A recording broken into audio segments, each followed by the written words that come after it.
네, 오늘 저와 함께 해주실 세 분을 먼저 소개해드리도록 하겠습니다. 제일 오른쪽에 앉아 계신 분부터요.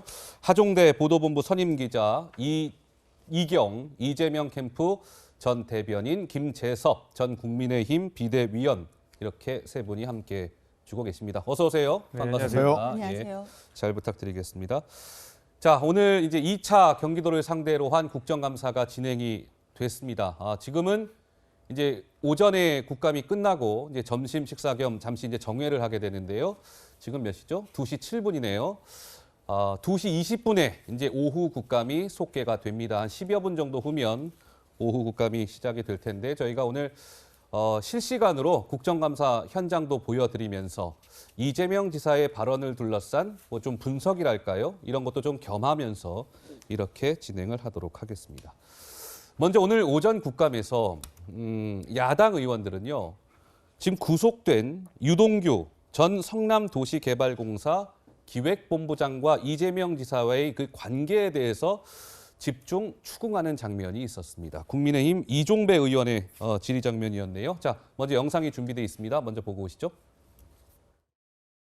이 사람을 채용하라 이렇게 지시한 적 없고 기억이 안 납니다. 뭐 의원님은 십몇 년 전 사관이 다 이렇게 세부적으로 기억나실지 모르겠지만 아니 기억이 안 안타깝게도- 나는 겁니까? 아니면 하신 적 없습니까?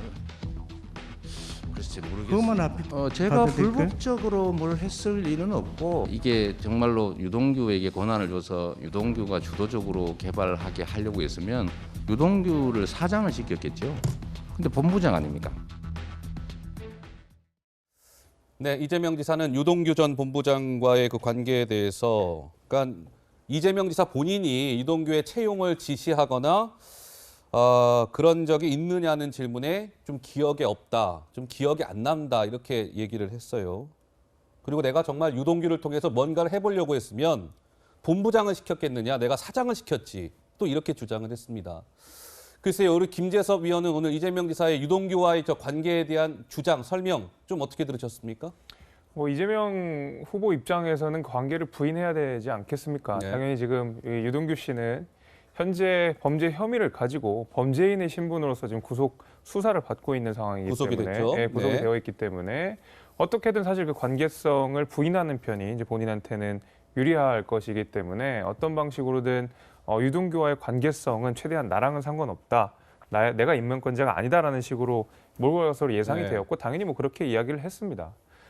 사실 뭐 이재명 지사의 기억까지 우리가 다 추측하기는 어렵겠지만은 그 정황을 우리가 볼 필요는 있죠. 정황. 예, 뭐냐면 이제 유동규 씨가 걸어온 길들을 우리가 쭉 지켜봤을 때 이재명 지사를 지지 선언한 이후를 쭉 그 사람의 행보들을 지켜보게 되면은 사실 굉장히 소위 말하는 꽃길을 걸어왔거든요. 좋은 요직들에 가 있었다는 거 아니겠습니까?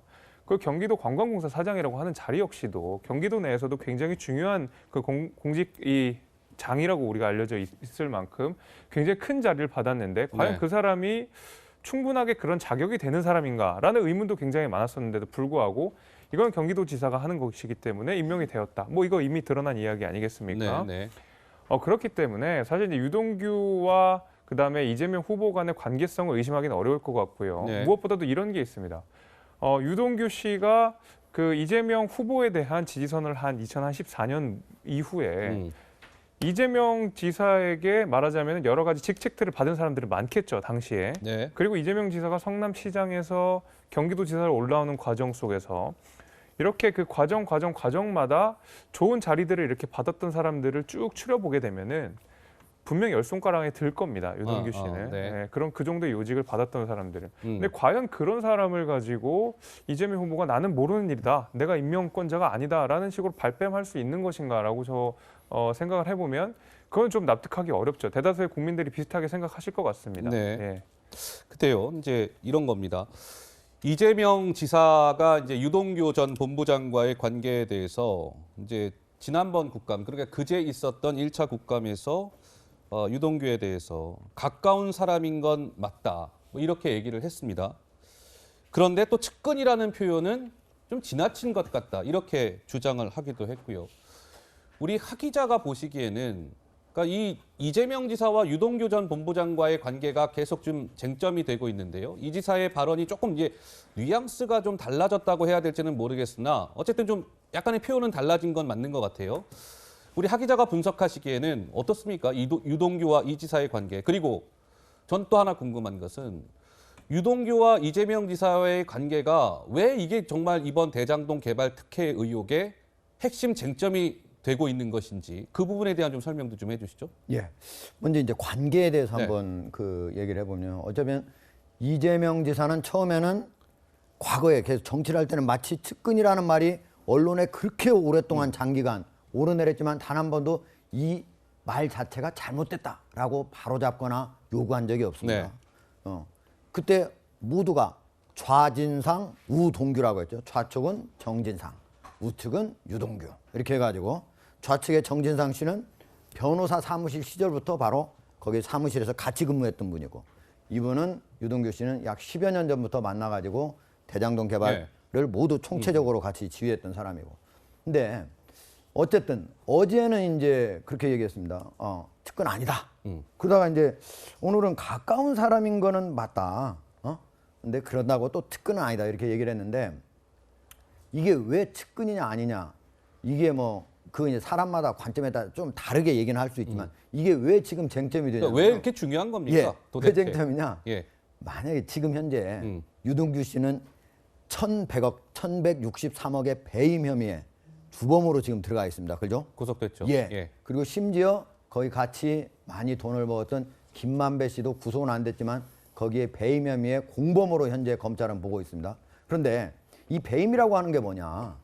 대장동 개발을 하면서 원주민이든 아니면 그 아파트를 비싼 가격에 샀던 사람이든 그 사람들한테 많은 피해를 입혔잖아요. 그리고 환수를 그 많은 초과이익을 환수할 수 있었음에도 불구하고 환수를 못해서 성남 시민들이 더 세금을 내게 된 거잖아요. 네. 그러면 이게 바로 배임인데 이걸 유동규 씨가 현재 그 혐의로 감옥에 들어가 있는데 과연 누가 이걸 다 보고받고 어디까지 보고받고 그거를 결재하고 승인했느냐 이거에 따라서 만약에 지금 경기지사인 이재명 경기지사가 당시 성남시장으로서 모두 보고받고 그걸 결재를 해줬다. 그럼 배임의 공범이 되는 거죠. 그러니까 물론 이거 가정이긴 합니다.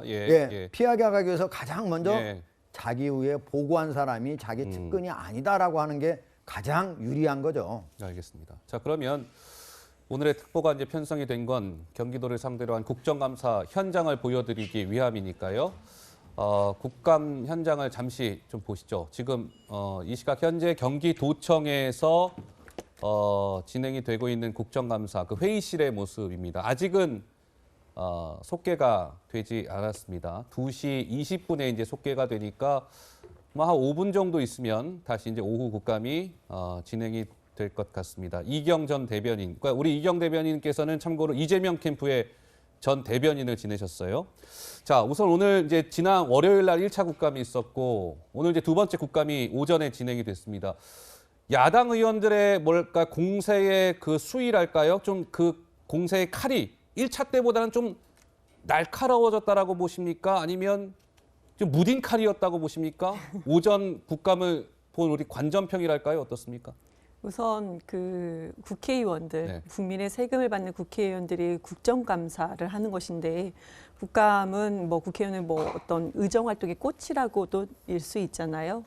그렇기 때문에 국회의원의 그 전에 행안위와 지금 국토위 의원들의 국감에 대해서 평하는 것은 제가 그것도 한쪽 캠프에 있었던 사람으로서는 그건 좀 부적절한 것이 아닌가라는 생각이 드는 것이고 그래도 의원들께서는 준비를 하셔서 하기는 하는 것 같아요. 근데 그 전에 가짜 허위 증거물을 가지고 뭐 무슨 뭐 국제 마피아라든지 뭐 그런 해프닝은 이번 국감에서는 오전에 있었던 국감에서는 일어나지 않았던 것 같아요. 솔직히 네. 그런 부분에 대해서는 국민들께서 보시기에 약간 조롱 아닌 조롱이 나왔었고요. 그것도 네. 사실인 거고.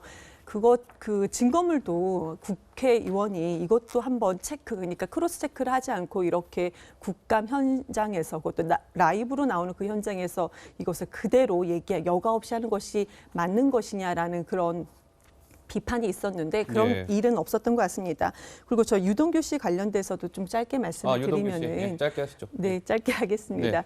유동규 씨가 지금 왜 중요하다고 얘기를 하는지를 저는 고민을 해봤어요. 왜냐하면은 대장동 민간 개발업자가 가져간 수익이 상당하다는 거는 사실입니다. 그런데 유동규 씨가 지금 관련된 것은 뭐 혐의는 배임 혐의, 이게 혐의인 거지, 이것도 수사 중인 거지, 이것이 배임이 뭐 완결은 아닙니다, 지금. 그런데 유독 이재명 후보와 지금 연관된 사람들이 아무도 없습니다. 지금까지 관련된 부분이 다 국민의힘 쪽 관련된 사람들인 거고, 국민의힘의 전신의 뭐 당, 국민의힘 현직 의원들 이렇게 네. 관련된 사람들이기 때문에 유일하게 한 사람, 유동규 씨 한 사람이 지금 연결되어 있다. 뭐 5억 원을 받았다 이런 얘기가 있는데 그 5억 원 중에서도 또 4억 원은 좀 상황이 애매합니다. 무슨 뭐 남욱 변호사인가요? 그쪽 사무실에서 발견됐다는 네. 얘기도 있는 것이고. 그렇기 때문에 지금 유일하게 연결된 사람을 한 사람이 측근이냐 아니냐 이렇게 얘기를 하는 것인데 그건 중요하지 않습니다. 혐의로 모든 것이 밝혀져야 되는 거라고 생각을 합니다. 예, 알겠습니다.